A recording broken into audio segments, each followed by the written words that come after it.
I need to.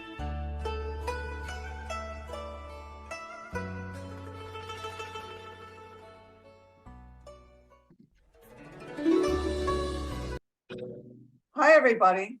I'm Judge Lillian Singh, retired from San Francisco Superior Court to help install the Comfort Women Memorial in San Francisco. You can see that in the background. Today, I'm so delighted to be here with the Honorable Professor, Dr. Pei-Pei Chu, and our President, Judith Merkinson, to talk about the Chinese Comfort Women. Hi, everybody. I'm the president, as Lillian said, of the Comfort Women Justice Coalition that helped build this wonderful statue. And I want to echo what Lillian said. We're so excited to be here today to discuss the issue of the Chinese Comfort Women. I'd like to tell you just a brief thing about Dr. Chu.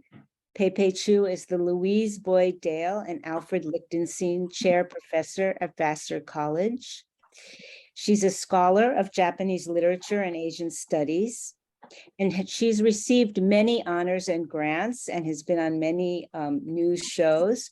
And one of her grants includes the Chinese American Librarians Association 2014 Best Book of the Year in the category of nonfiction for this wonderful book, Chinese Comfort Women, which we'll learn more about later.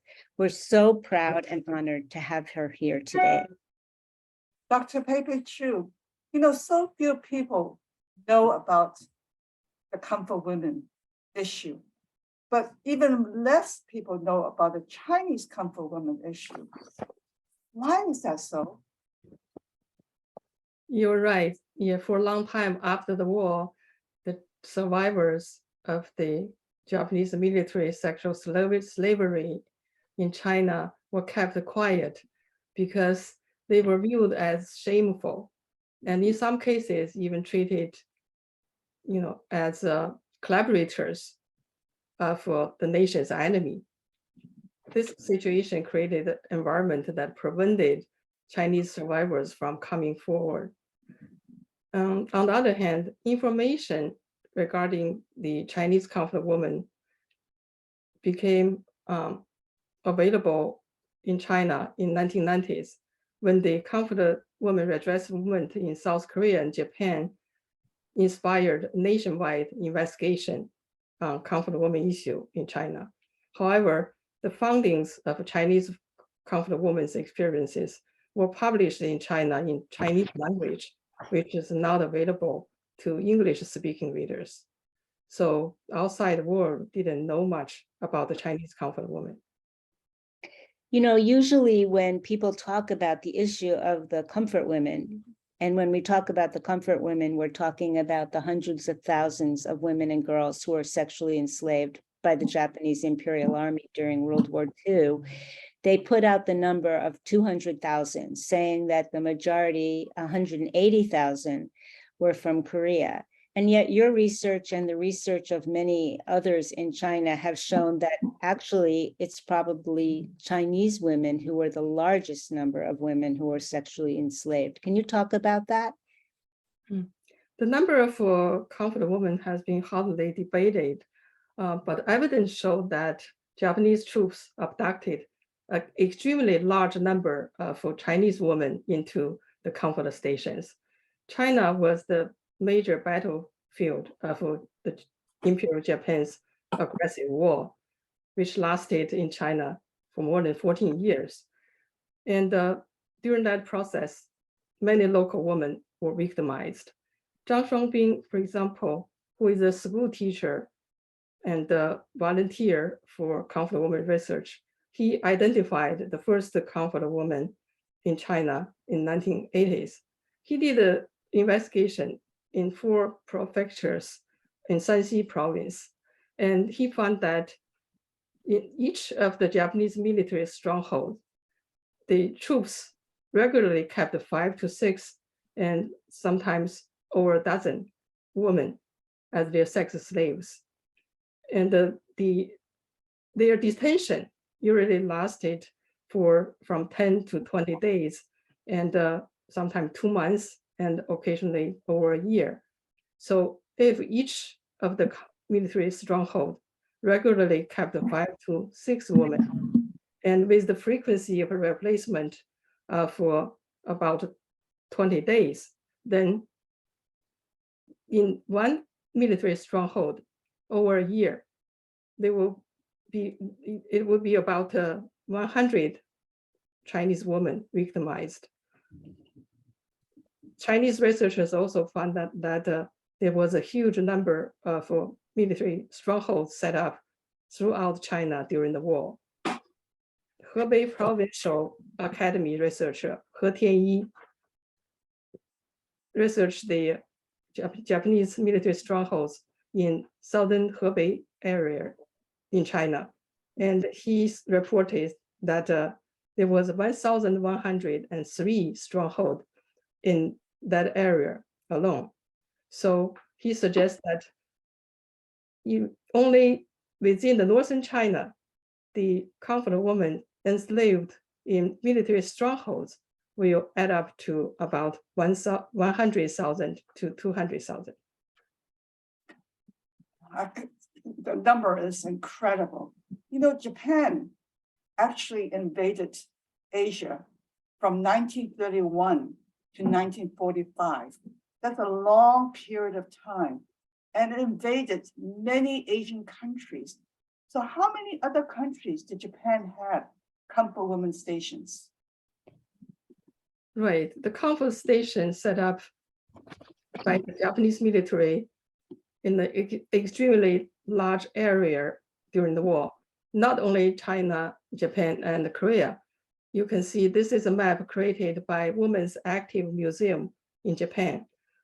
The red dots indicates the location of comfort stations, but this map only shows the very well-known comfort stations. There are many, many unknown comfort stations, like the comfort stations set in the military stronghold or barracks. They are not included in this map, but you can still see this, the scale of the system throughout of the, a major part of Asia. Japan continues to refuse to officially apologize, which is the main demand of the transnational comfort women movement and of the comfort women survivors. And one of the things that they insist upon, and just did so again in an official document put out by the Foreign Ministry in 2021, is that the women weren't forced. They were volunteers and they were prostitutes. And one thing I would always say is prostitutes, it doesn't matter. You should not be raped, and rape is considered a war crime. And can you talk about actually what happened to these young women, how they ended up in these horrible situations? Yes, the Imperial Japanese troops rounded up women to threw them into the comfort stations in all different kinds of ways. Sometimes they offer forced job opportunity to trick the woman into the comfort station. But in the case of China, in occupied areas, the majority of the local women were literally abducted, kidnapped into the comfort stations. I will give you an example. This picture shows survivor Tan Yuhua, who was a native of Hunan province. And she was abducted into the military comfort station. And I cite her own words. She said, "The Japanese soldiers caught my crippled father first. They made him kneel down, and a soldier threatened to kill him with a long curved sword. I couldn't help crying out. So the Japanese soldiers found and caught me. One of my aunts died during that attack. The Japanese soldiers arrested my father to force him to work for them. But my father was unable to perform hard labor due to his disability. So the Japanese soldiers killed him. I lost my father forever." When she spoke, her face was frozen with sadness. Until today, I couldn't forget her face. You know, these stories have been documented. Japan has continued to deny her atrocities during World War II. And just like what Murchison said, they twisted the story around and said these women were not kidnapped. They were willing prostitutes and so forth. You know, UNESCO, Memory of the World, was given the opportunity to admit over 2,744 cases of the victims' testimony. And yet Japan has used all its power to prevent UNESCO from doing this. And that's because Japan is so afraid of the truth. So, Pepe, can you tell us what happened to all the evidence during World War II and during the Sino-Japanese War as to the evidence of the comfort women system? Why don't we have more evidence? Why can Japan both faces say that it did not happen and would not allow 2,744 cases of victim testimony to be admitted into UNESCO Memory of the World? Japanese military deliberately covered up this crime of sexual violence through the comfort woman system.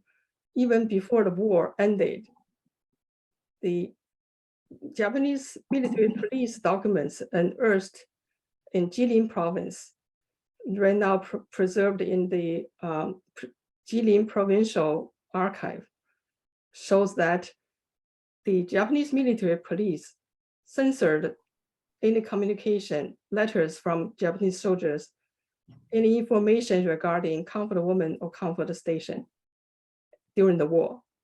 And at the end of the war, we know that the Japanese military destroyed the documents.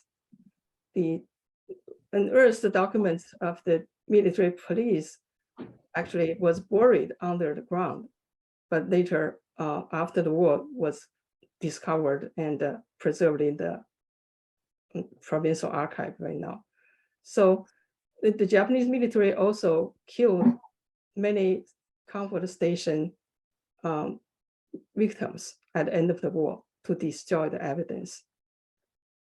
You know, actually, there was some evidence at the end of the war. In fact, recently it came to light that there were 7 documents that were entered into the original Tokyo Tribunal in the after the war, but they really didn't consider these to be crimes. And it reflects how women who are raped are blamed for their own rape. It's our stigma, not that of the men. It's interesting that the Japanese censored any mention of the comfort stations, while at the same time, to this day, they deny that they actually were happening.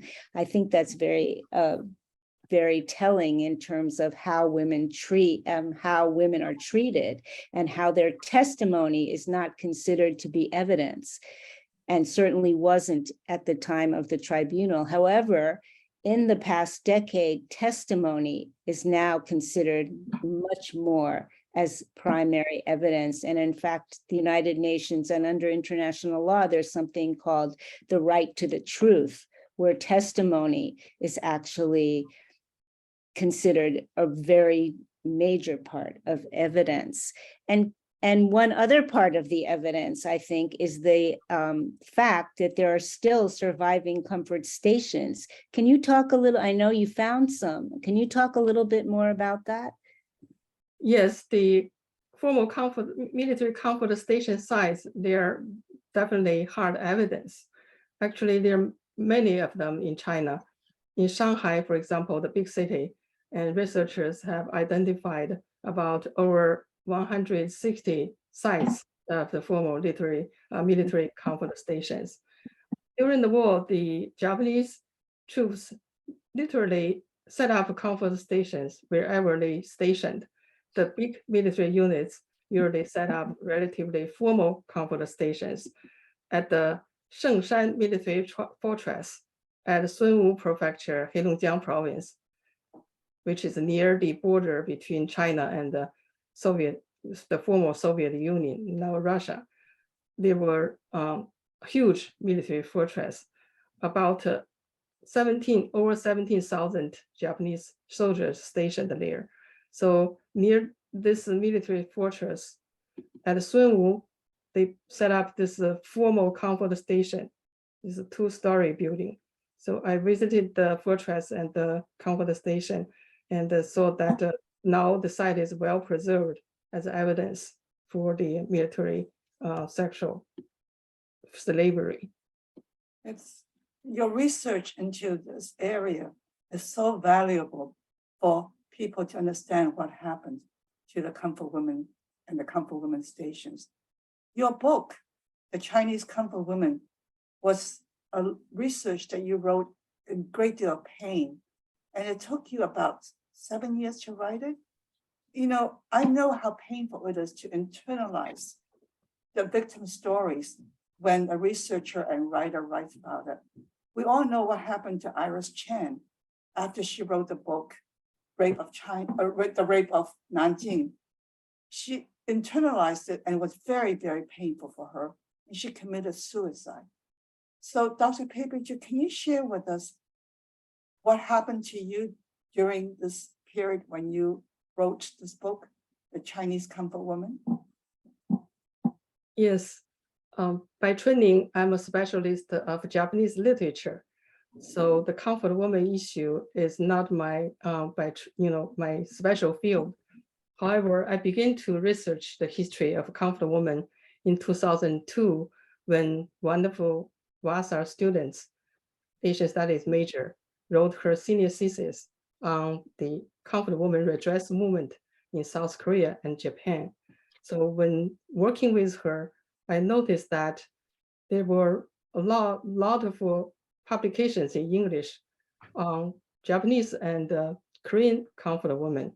However, little is available about Chinese comfort women's experiences. This is lack of information seriously impaired understanding of the scope and nature of the comfort woman system, because Chinese women comprised one of the largest victim groups, and also Chinese women as the nationals of the country for Japan's biggest enemy during the war were treated extremely brutally.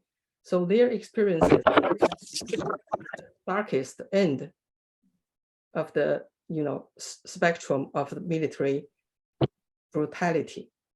So I hoped to be able to bring the comfort women's, Chinese women's stories to the outside readers. So I began to look more, look for information and start research. At the time, I was suffering from serious medical problems. And my friend was concerned and asked me, are you sure you want to get into this very difficult subject? At that time, I really thought about it. It's not an easy job for me, but I just couldn't forget the stories I have read, the stories of a Chinese woman's traumatic experience. So I decided to work on the project. And it really took very long because I have to work at nights and the weekends and juggling it with teaching and my other responsibilities. Didn't your mother also pass away during this time? Yes, it becomes, writing about the traumatic experience of the woman became particularly difficult when, during the time my mother fell sick and eventually passed away, and my medical condition also worsened. It was all these comfort women survivors' strengths that gave me encouragement and kept me working, because each time when I think about these women who suffered during the war, the unspeakable atrocities, but went on fighting for justice until today. Can you show us a slide of your book, Dr. Chu? Yes, this is the book was published by 3 major university presses. So this one is the book cover from Oxford University Press. You know, when I see that picture of the Comfort Women's Station, the 2 stories, I really think about the women. And I'm thinking also that when you talk about the treatment of the Chinese women and girls, because so many of them were just teenagers, as you talked about before, you know, it's really clear that the Comfort Women's system was born out of a combination of obviously patriarchy, but also, and the belief that soldiers had to have sex, but also of racism and colonialism. And if you look at, there are documents that show the prices of the women, and Chinese women, you know, it's like who's the best and who's the worst. And Chinese women were at the bottom, and that reflects what you talked about their treatment. And I'm just thinking about those women in those little cubicles in that 2-story building, and then thinking about the fact that, you know, they were so brave, and that they overcame anything, and they're determined. They're really determined to act for all women and to demand justice from the Japanese government. And I'd like you to tell us a little, you know, maybe you can share some of the stories or a story of one of the women, because it's very inspiring. Sure. The Chinese comfort women's experience, each of them is heartbreak, you know, when you read it, you feel heartbroken. This woman, this photo is survivor Hou Yuelian, who is a native of Shanxi province. She was gang raped by a group of Japanese soldiers at the age of 15 in 1943. And he was taken to a Japanese military stronghold with other villagers captured by the Japanese soldiers.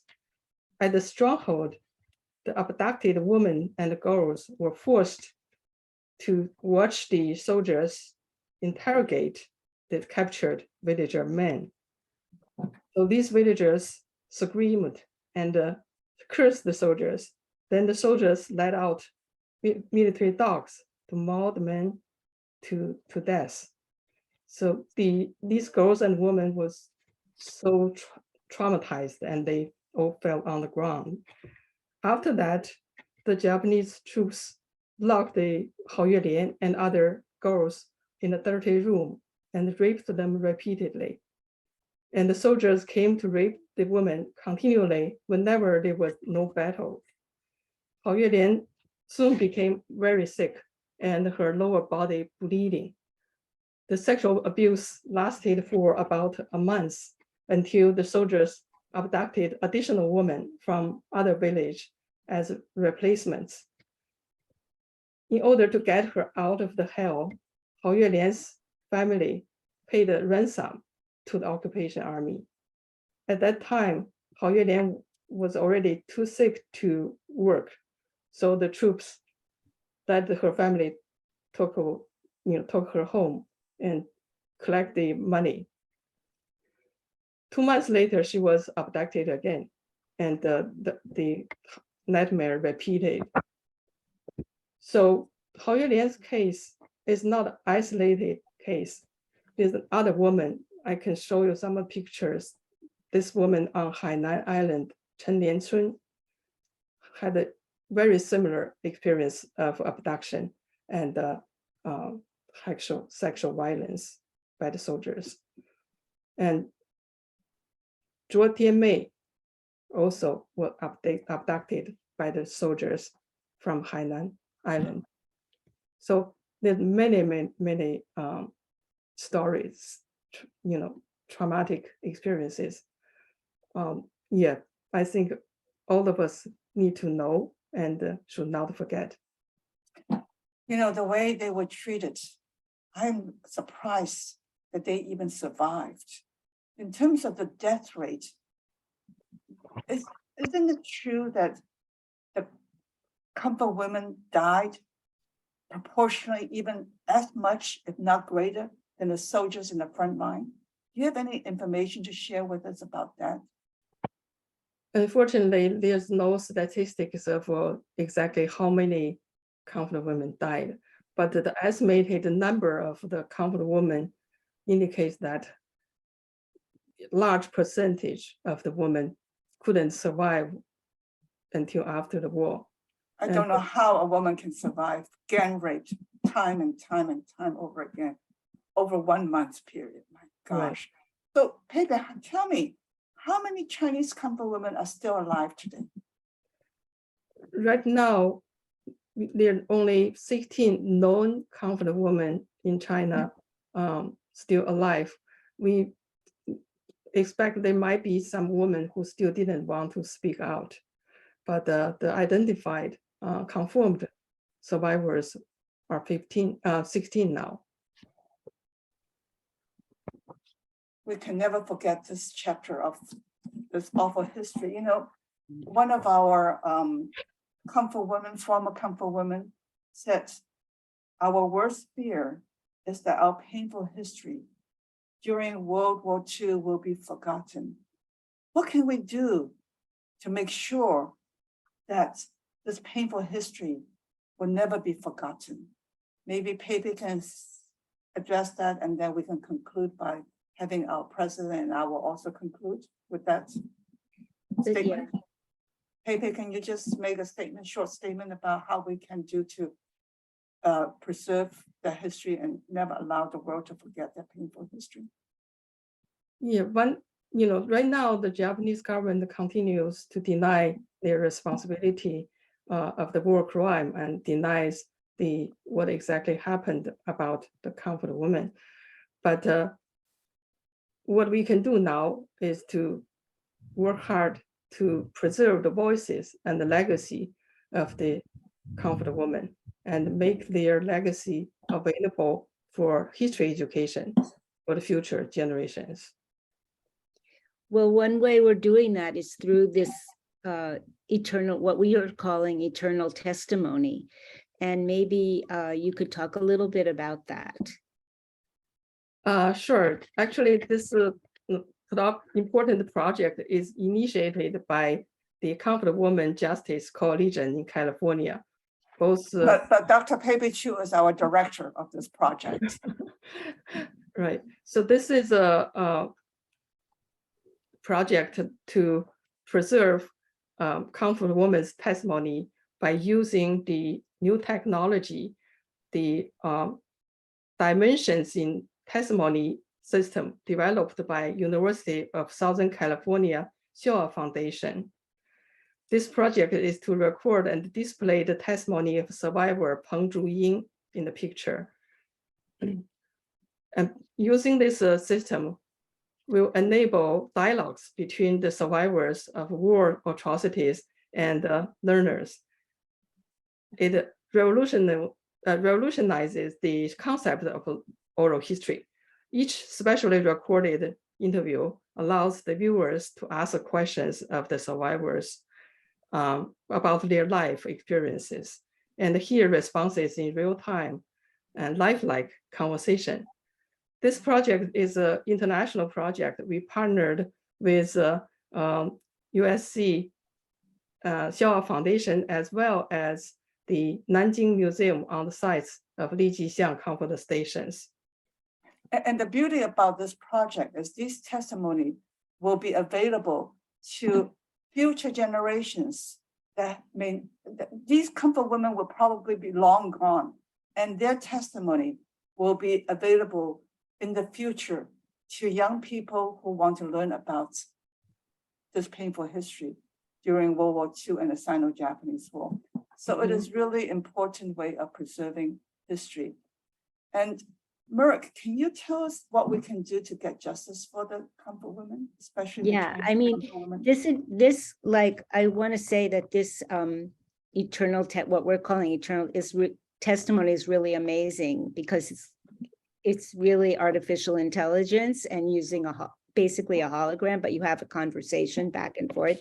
And when you see it, it sort of blows your mind. It's going to be really amazing. And we can show it in museums, in classrooms, and all over. So I think it's going to be a technology that's going to be used for many different educational purposes.